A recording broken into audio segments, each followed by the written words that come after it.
A palavra de Deus diz em Gênesis 28:10.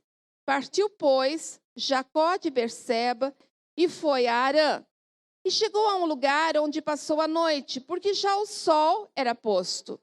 E tomou uma das pedras daquele lugar e a pôs por seu travesseiro e deitou-se naquele lugar. E sonhou. E eis que uma escada posta na terra, cujo topo tocava nos céus. E eis que os anjos de Deus subiam e desciam por ela. E eis que o Senhor estava em cima dela e disse: Eu sou o Senhor, Deus de Abraão, teu pai, e o Deus de Isaque. Esta terra em que está deitado, darei a ti e à tua descendência.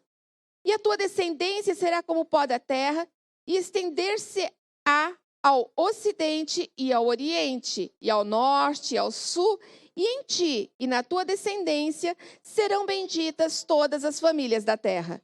E eis que estou contigo, e te guardarei por onde quer que fores, e te farei tornar a essa terra, porque não te deixarei até que haja cumprido o que te tenho falado. Acordando, pois, Jacó do seu sono, disse: Na verdade, o Senhor está nesse lugar e eu não o sabia. E temeu e disse: Quão terrível é esse lugar! Esse não é outro lugar senão a casa de Deus, e esta é a porta dos céus. Então levantou-se Jacó pela manhã de madrugada e tomou a pedra que tinha posto por seu travesseiro e a pôs por coluna e derramou azeite em cima dela. E chamou o nome daquele lugar Betel. Nome, porém, daquela cidade antes era Luz. Amém? Coloque sua mão sobre o texto bíblico e pede para Deus falar com você. Hoje eu não vou orar com você, eu quero que você mesmo ore. Pede para Deus para Ele ser fiel e entregar uma palavra específica para transformar a sua vida. Porque hoje eu sei que é um dia de palavra específica para algumas pessoas que estão aqui. Fala com Ele. Ele está ouvindo a sua oração. Que a oração de cada um deles seja ouvida pelo Senhor. Faz na vida deles infinitamente mais do que eles estão pedindo, porque eu sei, Deus, que o Senhor tem mais para entregar. Oh, Deus Todo-Poderoso, nesta noite, que a Tua palavra venha de encontro com a necessidade de cada um deles, Pai. Porque muitos aqui eu sei que chegaram ao ponto de perder os seus sonhos, de achar que não tem mais saída. Mas hoje o Senhor vem com uma palavra nova, renovando as esperanças e os sonhos, Pai. Em nome de Jesus. Amém. E graças a Deus. Amém, igreja? Podem se assentar. Igreja, muitas vezes a gente acha que Deus não está mudando as coisas ao nosso redor. Parece que tudo está travado, parece que tudo está sendo impedimento na nossa vida. Parece que as lutas são tão grandes, é tudo tão difícil. Existem dias que nós passamos que parece literalmente que o céu está de bronze. Mas a gente acha que dá para fazer consertos e remendos naquelas coisas que estão travadas na nossa vida. A gente acha que dá para remendar o que não está bom. Muitas pessoas olham e falam assim: eu vou tentar mais um pouco, eu vou tentar mais um pouco, eu vou tentar mais um pouco. E quando vê, as coisas já fugiram tanto do controle. Mas não adianta você querer, por exemplo, não está bem, eu vou mudar de emprego. Não está bem, eu vou mudar de médico. Não está bem, eu vou mudar os meus relacionamentos. Não está bem, eu preciso fugir disso daqui. A primeira coisa que nós tomamos por decisão quando algo não está bem é fugir. Vou pegar a estrada e não volto nunca mais. Ou vou pegar essa estrada e eu quero que ela seja bem longa. Eu já cheguei a olhar e falar assim: Deus, que esse passeio não acabe nunca mais, porque eu não quero nem voltar para casa. Eu já passei por isso. E quando eu tive minha maior dificuldade na minha vida, que foi há alguns anos atrás, não tantos anos atrás, vou dizer assim 6 anos atrás, que eu tive maior dificuldade, eu falava assim para Deus: Deus, mostra uma cidade, porque eu quero ir embora daqui. Eu acho que nunca aqui ninguém pensou, né? Eu preciso ir embora daqui porque essa cidade não é para mim. Alguém já pensou isso? Só eu? Já? Então acho que essa palavra é para você essa noite. Deus não está querendo que você fuja. Ele quer que você entenda o que você está passando. Antes de você querer fugir dos seus problemas, você tem que crescer interiormente. Você tem que mudar dentro de você. Eu acho interessante porque Jacó, ele saiu de Berseba e foi para Harã. Ele estava no meio de um conflito familiar terrível. Ele seguiu o conselho da mãe. Ele foi lá e tomou a posse da bênção que deveria ser do irmão mais velho. Aquele irmão irado promete que vai matar ele. E o que ele faz? Poxa, ele fez errado, mas ele seguiu o conselho da mãe. E de repente ele se vê numa situação onde ele tem que fugir do lugar que ele mais amava, o centro familiar. Quantas vezes que a gente não olha para a nossa família e vê a nossa família se desestruturando, se desintegrando? Quantas vezes que a gente não vê filhos indo embora, casamentos se dissipando, situações de conflito onde a gente acha que não tem mais jeito? Quantas vezes? Todas as pessoas que casam acham que vai ser para sempre. Ninguém quer a separação, mas muitas vezes a gente vê família se destruindo inteira. Quando uma mãe coloca um filho no mundo, ela acha que ele vai ser feliz para sempre e que ela vai conseguir proteger esse filho para o resto da vida dela. E ela vai tentar, mas não adianta, porque esse filho vai ter problemas, esse filho vai fazer escolhas. Dias difíceis virão na vida do justo e na vida do ímpio. Dias difíceis virão para aquele que era um dos herdeiros da promessa. Abraão, Isaac, Jacó. Todos eles passaram por momentos difíceis. Mas aqui nesse texto especificamente, Jacó está vivendo uma revelação. E é essa revelação que eu quero que vocês acordem nessa noite. Acorda para aquilo que ele viveu. Ele fugiu para a casa dos parentes dele. Foi a ordem que ele recebeu. Vai para a casa dos seus parentes. Detalhe, não casa com uma mulher que não seja do nosso meio, que não seja de Deus. Não procura um ímpio. Vai tentar arrumar uma mulher que seja de Deus. Já é um conselho de pai, de mãe. E ele vai, ainda mandam ele, vai para a casa do seu tio Labão. Lá na frente a gente conhece a história, né? Ele acabou se apaixonando por uma, casou com a outra, ficou com as duas, teve conflitos. Mas a descendência dele, que nós começamos a ver por José, ele vem uma geração abençoada e nós somos herdeiros dessa geração. Se não fosse por ele ali naquela promessa, nós não estaríamos aqui agora salvos. Deus foi maravilhoso, que foi aqui que ele entregou a promessa. Olha lá o que ele fala assim, ó. A tua descendência será como o pó da terra, e estender-se-á ao ocidente e ao oriente, ao norte e sul, entre ti e a tua descendência serão benditas. Todas as famílias da terra. Nós estamos inclusos aqui. Aqui vem a nossa promessa. E aí eu olho para você e vejo que quantas vezes nós não estamos olhando para tudo e fala assim, eu não sou uma pessoa abençoada, tudo na minha vida dá errado. Quantas vezes você já pensou que tudo na sua vida dá errado? Eu já. Mais alguém? Tudo está de ponta cabeça. Parece que tudo vai de encontro comigo, eu só sofro. Oh, pobre de mim. A verdade é que ele aqui está dizendo todas as famílias. Nós somos a família de Deus, nós somos geração eleita. Se todas as famílias são benditas, nós somos benditos no Senhor. Ontem, nós estávamos na aula de discipulado e o Bruno deu um exemplo que assim, guardei e falei até hoje na hora da minha reuniãozinha que eu faço com os ministros. Ele pegou um quadro branco e ele pegou um pontinho preto no quadro branco. Fala sério, um quadro extremamente branco, limpinho, um pontinho preto, você pode até não significar nada, mas você já vai achar que é sujeira, você vai achar que tem que limpar. E na nossa vida é assim, nós somos um quadro branco. Nós somos um quadro branco porque nós somos lavados com o sangue de Cristo. Nós estamos totalmente limpos. do pecado original. Só que, lamentavelmente, nós temos um pinguinho preto na nossa vida. E sabe o que a gente faz com esse pinguinho preto? A gente foca nele. Chega a ficar vesgo para olhar para ele. É o pinguinho preto. E a gente centraliza a nossa vida nos problemas. Achei tremendo porque uma das alunas perguntou assim: mas se eu não for, se eu mentir que eu estou feliz quando eu não estou, não é mentira, é mentira. Não, não é mentira. O problema é que nós focamos que nós estamos tristes e a gente só lembra do pontinho preto. Porque na verdade nós temos o restante tudo em branco.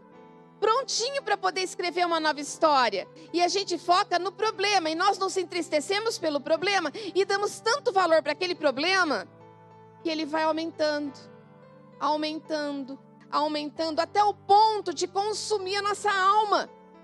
E quando o problema consome a nossa alma, é a hora que nós vamos entrar em depressão, em ansiedade, é a hora que nós vamos entrar com tratamento médico, é a hora que nós vamos perder a paciência com todos que estão ao nosso redor.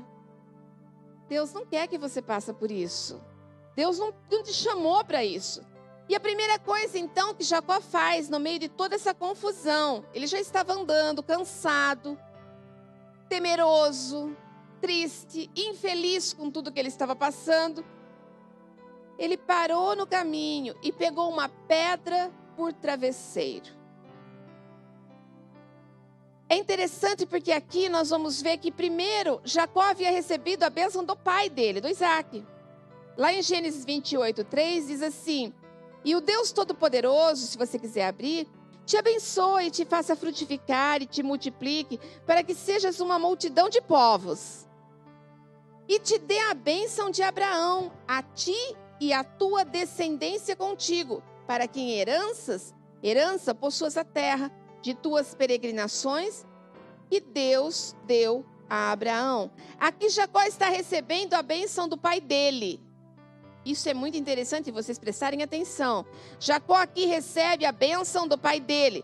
Logo em seguida, ele vai receber, nessa passagem por esse lugar, a bênção que vem de Deus, que praticamente confirma aquilo que ele ouviu do pai dele.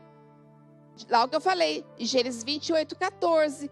E a tua descendência será como o pó da terra, e estender-se-á ao ocidente, oriente, norte e sul, e em ti, na tua descendência, serão benditas todas as famílias da terra. Então ele primeiro recebe a bênção do pai, em seguida ele recebe a bênção de Deus. E nós estamos incorporados nessa bênção. Por isso que não adianta você ficar o tempo todo olhando para o foco, para o pontinho preto no quadro branco, porque a verdade é que você é abençoado. Não adianta você fugir e dizer que você não está bem e que tudo está perdido. Não está. Algumas pessoas gostam de se fazer de coitado. Sabia que tem gente que gosta de se fazer de coitado? Sabe o que é triste? Existem pessoas que, se não focar num problema, não consegue chamar atenção. Se essa pessoa não conseguir focar no problema, como que as pessoas ao redor dela vai dar atenção para ela? Eu tenho que ser coitada, porque se eu não for coitado, as pessoas vão se afastar de mim. Houve um tempo da minha vida em que eu achava que para chamar a atenção das pessoas eu tinha que ser coitado. Isso foi por um pouco tempo. Eu tinha uns 13, 14 anos. E eu tive meningite. Fiquei alguns meses afastado de todo mundo. Quase morri. E eu percebi que quando eu cheguei na escola de volta, eu tinha 13 anos quando eu tive meningite. Já fiz 14 alguns meses depois. Quando eu cheguei na escola, as pessoas me davam mais atenção. E uma criança carente, ela pega de todas, tudo que puder pegar de atenção, ela pega. E eu lembro que eu achei tão interessante, eu falei, poxa, quem fica doente tem mais atenção. Lógico que era inconsciente, uma menina de 13, 14 anos, eu era super inocente naquele tempo. E o que aconteceu? Eu comecei a perceber que se eu ficasse doente, eu tinha carinho dos meus pais. O meu pai não brigava comigo, minha mãe me dava atenção. Na escola todo mundo me dava atenção. E eu fiquei, acho que até os 15 anos, com mania de doença. Mania de doença, qualquer coisa, eu estava com dor de cabeça, eu tinha mesmo dor de cabeça, mas eu consegui descobrir uma fórmula para chamar a atenção. Então eu sei o que é ser coitado para poder receber carinho, afeto. Existem muitos maridos que fazem isso. Ele se faz de coitado para a esposa ser forte. Existem muitas esposas que fazem isso. Ela se faz de coitadinha para que o marido cuide dela. Muitos filhos que fazem isso, para que o pai não cobre. São coisas que nós vivemos, mas que chegou um ponto da nossa vida, e eu vou falar que esse ponto é hoje, que nós temos que cortar essa coisa toda. Está na hora de nós pararmos de ser coitados. Chega de coitadinho. Unção de coitadinho na nossa vida tem que ser cancelada hoje. Você quer isso para você? Chega, né? Chega. Talvez você não tenha consciência, como eu não tinha consciência com o que eu estava fazendo. Eu não tinha consciência que eu estava sendo coitada. Mas é a maneira que eu encontrei para chamar a atenção. Oh, gente, talvez vocês não estejam percebendo que você está se colocando como vítima diante de Deus. Mas Ele te fez bendito. Ele te fez abençoado. Ele te fez honrado. Ele te fez mais que vencedor. Ele te fez acima de todas as coisas. E você ainda se sente pequeno. Para quê? Sabe o que é mais interessante? Eu acho interessantíssimo como as pessoas dão tanto crédito para o diabo. Porque o inimigo está trabalhando na minha vida. Porque o inimigo está trabalhando na minha vida. Claro que ele está. E enquanto você achar que ele é mais forte que você, ele vai continuar trabalhando na sua vida. Até nós. Se nós percebemos que alguém nos coloca acima dele, a gente acha que tem que estar ali dando ordem mesmo. Simples. Se o marido é aquele cara acomodado, coitadinho, tão calmo, tão tranquilo, a mulher vai falar assim, então eu posso, eu mando, você faz, eu mando, você obedece. E depois ainda vão chamar a mulherada de Jezabel. Não é assim? E quem é que deixou a Jezabel chegar nesse lugar? O marido que era mole. Ou então nós vamos falar do outro lado, né? O Absalão, a mulher que era mole, o marido começa a mandar. Tem que ter equilíbrio em tudo tem que ter equilíbrio. Chega de ser coitado. Repete comigo, hoje eu vou pedir para vocês repetirem umas coisas assim, porque eu quero que vocês gravem. Repete comigo assim, eu sou mais do que vencedor. O inimigo, o lugar dele é debaixo dos meus pés. Bate o pé em cima assim, ó. É debaixo dos seus pés. Não é na sua vida, não é no seu trabalho, não é no seu relacionamento, não é no seu casamento, não é nas suas finanças, não é no seu ministério que o inimigo vai tocar. É debaixo dos seus pés. A Bíblia diz isso. E Jacó então passa por uma experiência única. Eu coloquei o título do nosso culto, Transformando Pedras em Bênção. Foi o título que eu coloquei hoje do nosso culto. A primeira coisa que Jacó faz é pegar aquela pedra, o problema. A pedra aqui vai representar o problema. Ele cata aquela pedra e ele coloca para ser usado como um travesseiro. Sabe o que Deus diz? Descansa em mim. Você tem um problema? Descansa no Senhor. Seja lá qual for o problema que você está passando, descansa no Senhor. Descansa nele. Quando você tem fé verdadeiramente, o mundo pode estar desabando, mas você sabe que você vai sair ileso. Você sabe que você vai sair inteiro. Eu lembro o dia que o doutor Januário ligou na minha casa e disse assim: Jô, o seu marido tem no máximo 30 dias de vida. Eu estou indo para os Estados Unidos fazer um curso e deixei o doutor Erley responsável pelo atestado de óbito, porque eu não estarei aqui, mas eu estarei em pensamento e no coração com você. Fica firme, tá? Você sabe, na época ele era casado com a Silvana, você sabe que eu e a Silvana amamos muito vocês. Fica firme. Eu não era evangélica ainda e eu lembro que eu desliguei o telefone, fui para o banheiro e chorei muito mesmo. Passaram-se os 30 dias e ele não morreu. Aí eu cheguei para ele e falei assim, bem, o Dr. Januário falou isso e isso de você.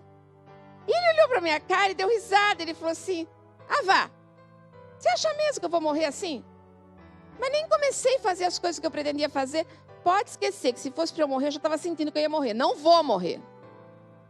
O Dr. Januário voltou 45 dias depois. E a gente foi lá, ele ligou, já achando que já tinha morrido mesmo, né? Tá vivo ainda. Foi fazer exame de novo, ele tinha hepatite B. E metade do fígado dele estava corrompido já estava totalmente necrosado. E o Dr. Januário foi fazer um exame para ver como estava, porque a essas alturas, automaticamente o restante do fígado deveria estar também necrosado. Não estava. Ele só não existia mais. Ele só não estava mais lá, aquele pedaço necrosado. Meu marido estava se refazendo fisicamente de um fígado que estava em recomposição. Como saiu? Fé. Nós não éramos evangélicos. Nós não éramos cristãos. Nós acreditávamos que Deus existia. Mas existia fé. Eu chorei. E ele deu risada. Depois ele foi para o hospital de novo em 2010. Os médicos não sabiam o que era. A vesícula dele que tinha estourado e estava aquele líquido tudo por dentro do corpo e ninguém sabia o que era. O médico falou assim, olha, eu sinto muito. Chegou para ele e falou assim, José Antônio, eu sinto muito, mas a cirurgia é de alto risco. E nós não sabemos se você vai sobreviver. E ele olhou para o médico e falou assim, doutor, ainda não. Fique em paz, pode operar tranquilo que eu ainda não vou. Não terminei ainda. Só que a essas alturas eu já era cristã e eu sabia que nada ia acontecer. Eu não consegui ter nervoso, eu não consegui ficar ansiosa por nada. O problema é que às vezes a gente não tem fé para viver aquilo. Eu confesso que na primeira vez a fé dele foi muito maior que a minha. Hoje eu aprendi a ter fé e eu sei que nada vai acontecer antes da hora. E se o diagnóstico for de morte? Eu tenho fé.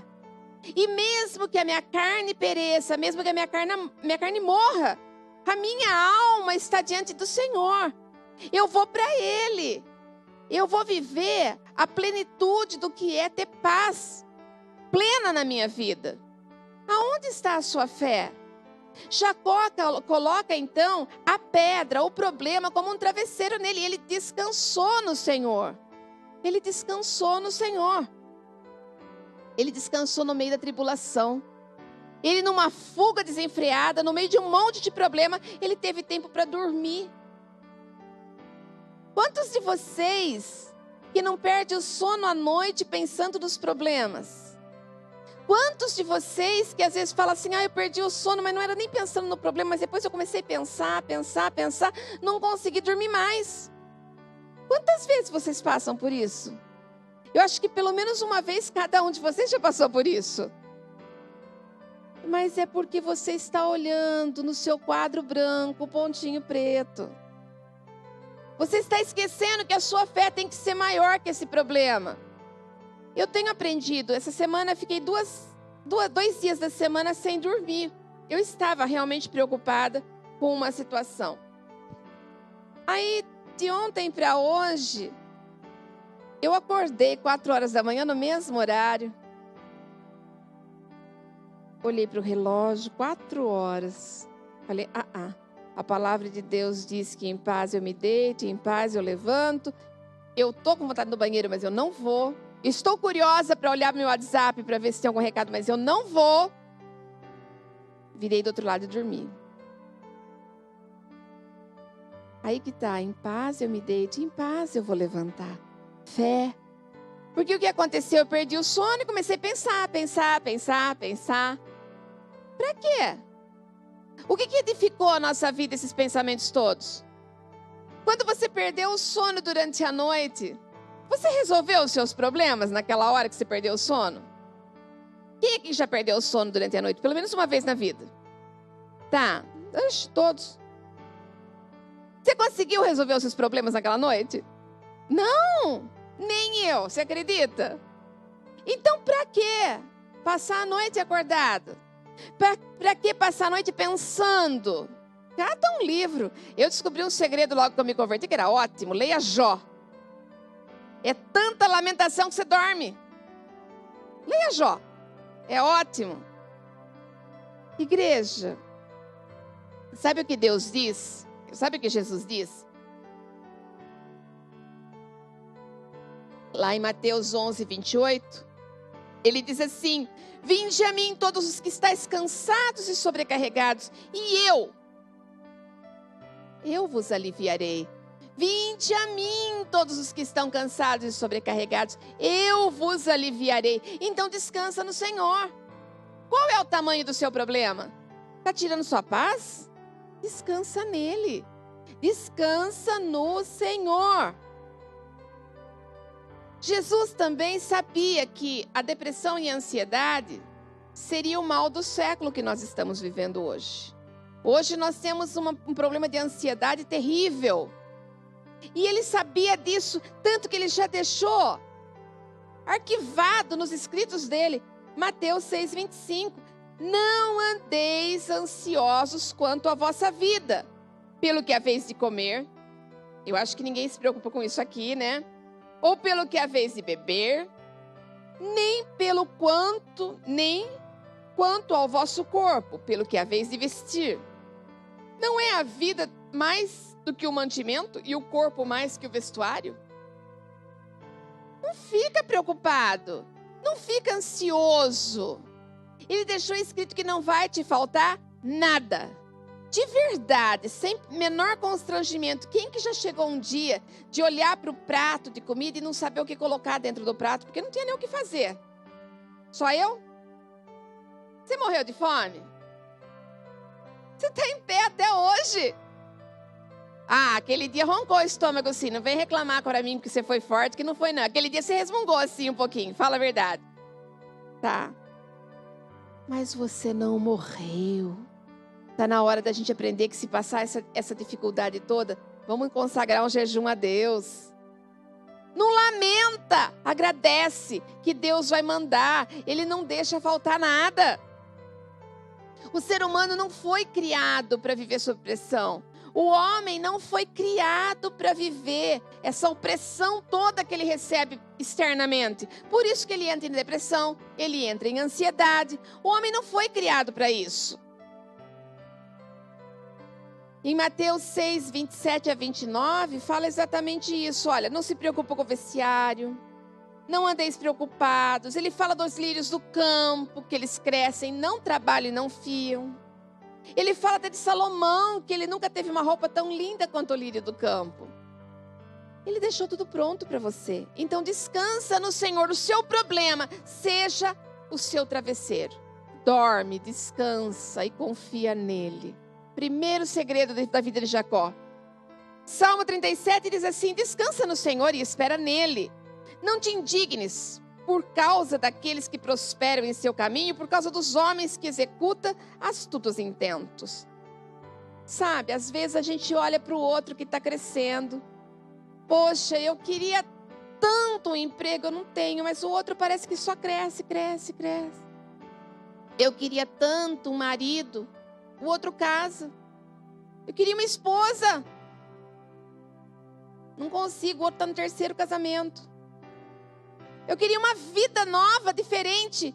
O outro não dá nem valor para a vida que ele tem. Eu queria saúde. O outro está esbanjando saúde. Não olha para a vida dos outros. Enquanto você olhar para a vida dos outros, você está tirando o foco de Deus. Enquanto você olhar para as benfeitorias da vida dos outros, você não está dando valor para a sua própria vida.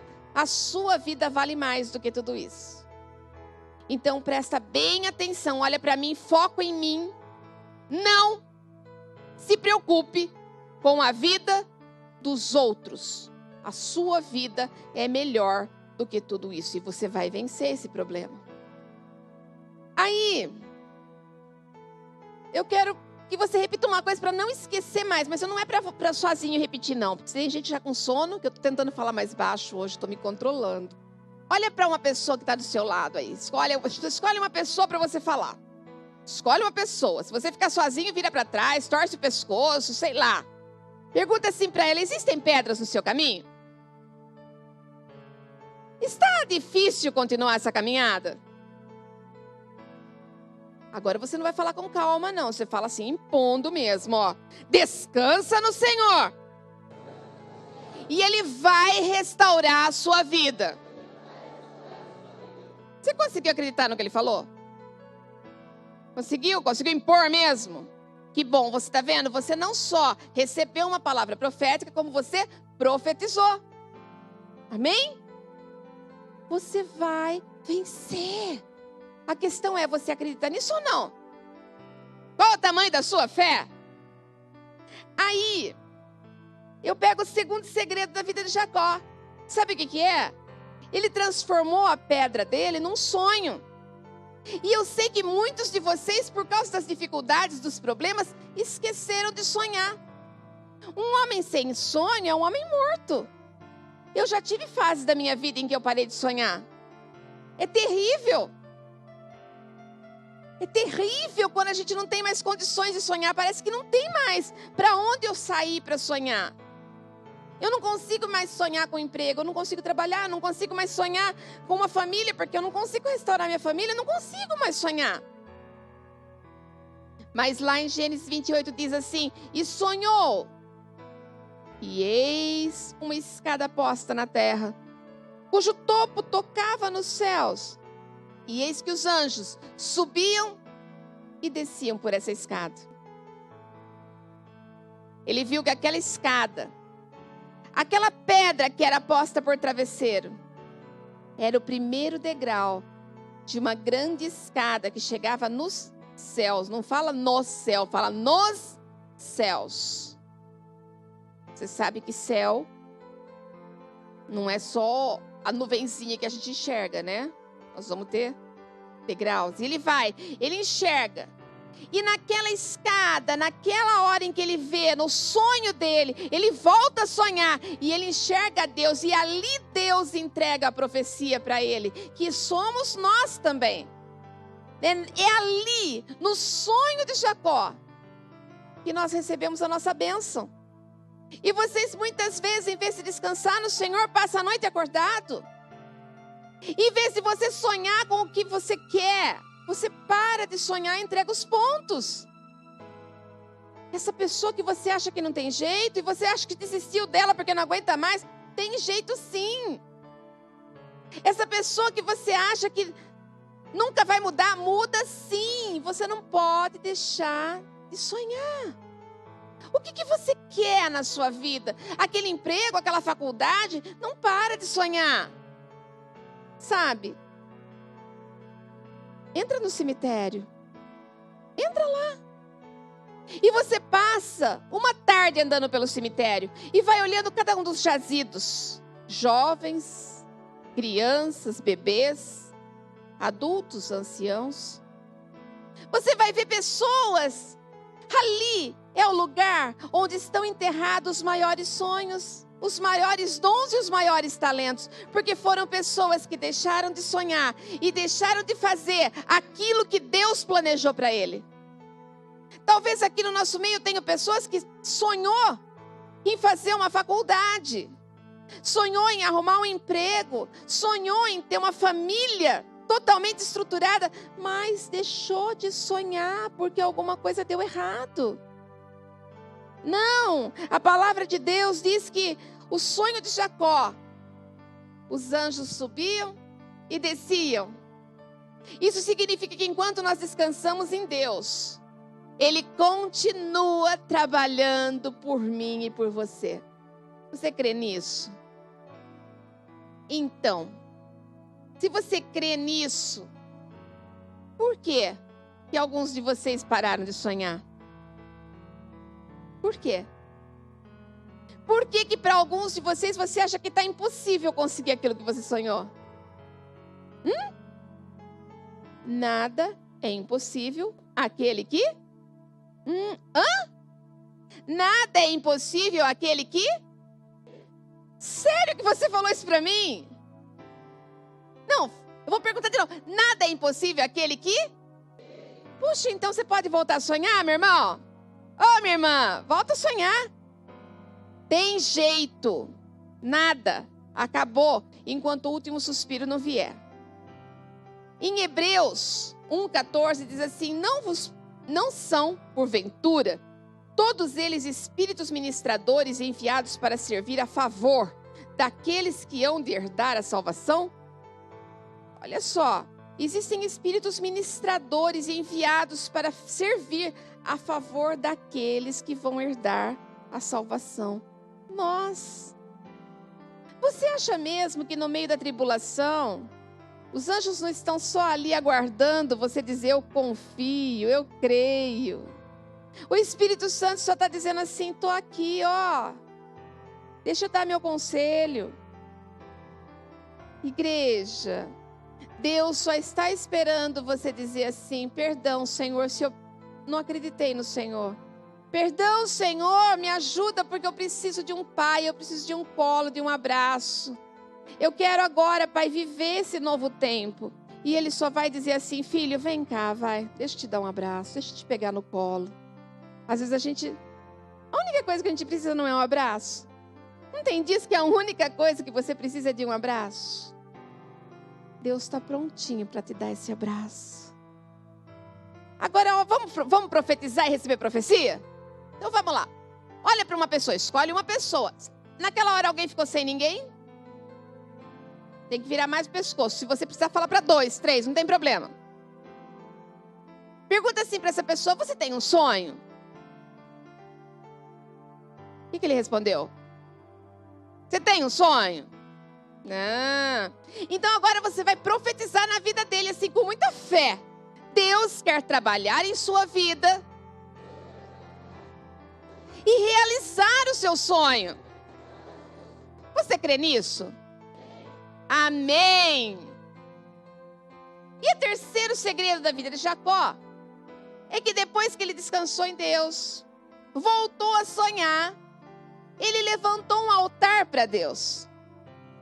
Então levantou-se Jacó pela manhã de madrugada e tomou a pedra que tinha posto por seu travesseiro e a pôs por coluna e derramou azeite em cima dela. Então, igreja, quando os problemas vierem, não para de orar. Não para de buscar a face de Deus. A tendência nossa é quando vem os problemas, a gente se afastar de Deus. Sabe uma coisa que eu acho interessantíssima? Que eu escuto demais isso. A igreja que eu vou não deve ser forte o suficiente, porque eu fui naquela igreja lá, não acontece nada. Não muda. Preciso de uma oração braba. Eu escuto isso. Eu escuto as pessoas dizendo assim, olha, tem alguma coisa errada com o meu pastor. Porque eu estou com um monte de problema e ele nunca me unge, nunca ora por mim, nunca manifesta um milagre na minha vida. Na minha vida está acontecendo, se na sua não está, é porque você não ora o suficiente. Vai colocar a culpa em mim dos seus fracassos? Dos seus erros? Lamentavelmente as pessoas colocam a culpa no pastor, vocês sabiam disso? Nós estamos aqui para acolher vocês, para ensinar, para abraçar, para caminhar junto, para te ajudar a levantar. Mas a culpa não é minha se você não fizer aquilo que é certo. Eu estou ensinando. Eu ensino, eu sou ruinzinha ainda, viu?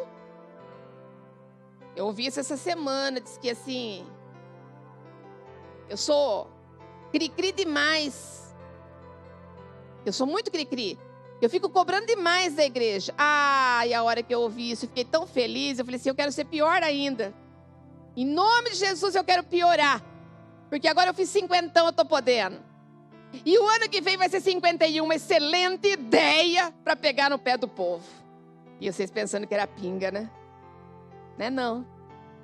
Nós estamos vivendo um tempo em que ou eu pego no pé de vocês para vocês acordarem, ou vocês vão amolecer, cansar, esgotar. E não pode viver isso. Nós não podemos viver isso. Deus quer realizar os seus sonhos. Ele quer. Você quer que Ele realize? Nós temos então o quê? Não adianta nós olharmos para o problema e não levantarmos um altar de adoração a Deus. A minha pergunta é, no meio do problema, o que é que Deus está tentando me ensinar? No meio de tudo isso, o que é que Deus está tentando me ensinar? Alguma coisa Ele está tentando falar para mim. O quê? O que Deus está falando para você? O que Ele está te ensinando? Porque você não vai poder passar a sua vida inteira no meio dos problemas. Deus não vai permitir que você passe no meio dos problemas. Mas Ele está dizendo assim, filho, eu estou te ensinando. O que é que eu estou te ensinando? O que faltava para você aprender na sua vida? Humildade? Resignação? Amar o próximo? O que faltava na sua vida? Ter um coração quebrantado? Deus quer mudar a sua vida sim. Transforme sim a pedra, o problema no altar. Ora mais, jejua mais, busque mais a Deus, leia a Bíblia, vai para perto dEle. Não adianta você esperar que o mundo mude ao seu redor se você não mudar interiormente. Busca Deus. A primeira coisa que nós temos a tendência a fazer é deixar de orar. Eu estou com um problema? Aí não adianta orar. Adianta sim. Ou se adianta. Só eu sei o que Deus tem feito na minha vida. E é movido pela oração. Nada além disso. Nunca coloque a culpa de Deus, a culpa dos seus problemas em Deus. Sabe por quê? Porque a gente colhe aquilo que a gente... Se eu plantar abóbora, eu vou colher abacaxi? Apesar de que eu gosto de abacaxi. Amo abacaxi com leite condensado. Agora, não adianta se eu plantar abóbora, eu não vou colher outra coisa. Se você tem problemas hoje, pode ter certeza, são colheitas. São colheitas. Tudo é aprendizado. Deus não quer que você sofra. Ele quer te ensinar alguma coisa e está permitindo que você passe por aquilo. Mas Ele te ama e Ele está esperando você descansar nele, voltar a sonhar e voltar a levantar um altar de adoração a Ele. Simples assim. É tão simples. Sabe o que eu acho interessante, bastante legal? É que nós não deveríamos ter problemas. Nenhum de nós temos problemas. Você não tem problema. Você achou que tinha? Você não tem problema. Você tem na sua vida um alvo de oração. Quando você acha que tem um problema, você não tem problema nenhum. Você tem um alvo para você orar. Sabe o que é triste? É que muitas pessoas só oram na hora que encontra esse alvo. Na hora que a coisa vira de ponta cabeça, eu volto a orar. Talvez Deus esteja ensinando isso. Talvez Deus esteja ensinando, sabe o quê?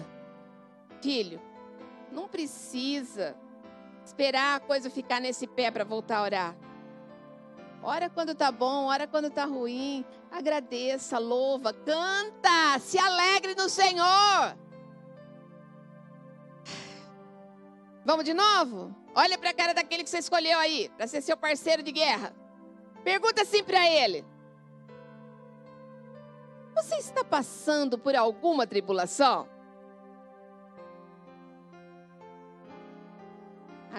Respondeu o que para você? Sim! Muitas. Então sabe o que você vai responder para ele? Profetiza com toda a fé do teu coração na vida dele. Porque quando você ora pelo outro, Deus atende as suas orações e faz na sua vida. Quanto mais pedras você encontrar, mais adore ao Senhor. Amém? Eita nós!